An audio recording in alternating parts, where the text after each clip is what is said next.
Hello viewers, I am Dr. Sunil K. Menon, endocrinologist, Dr. Sunil K. Menon Center for Diabetes and Endocrinology. Today I am going to talk in short about precocious puberty.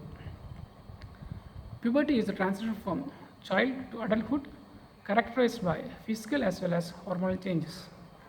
Age range of onset of puberty in girls is from 8 to 13 years of age, and in boys it is from 9 to 14 years of age. So, what are the changes that occurs during puberty?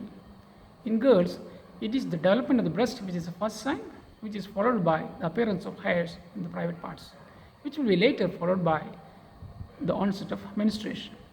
Height gain will accompany these changes. In boys, it is the testicular enlargement which is the first sign, followed by the appearance of hair in the private parts as well as the enlargement of the external genitalia. Height attainment can follow these changes. So, in a girl, if these changes are occurring before the age of 8 years, or in a boy, if it is occurring before the age of 9 years, it is considered to be abnormal, and that is what we call precocious puberty.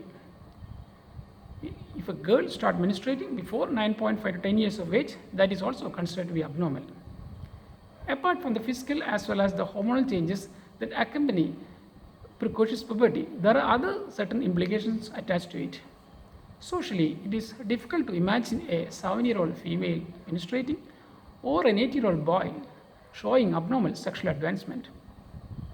The final height attained by these children are considered to be less when compared to the natural height they are supposed to attain. Rarely, the cause of precocious puberty can sometimes be sinister. So, how can we recognize these changes? In a girl who is less than 8 years of age, the development of breast, appearance of sexual hairs or facial hairs, or a sudden height spurt. In a boy who is less than 9 years of age, the testicular enlargement or enlargement of the external genitalia, appearance of sexual hairs or facial hair, or a height spurt should raise a suspicion of this disease. So, if you notice any of these changes in a girl who is less than 8 years or a boy who is less than 9 years, he or she should be brought into the notice of an endocrinologist so that the cause of precocious puberty can be ascertained and the treatment can be instituted as early as possible. Thank you.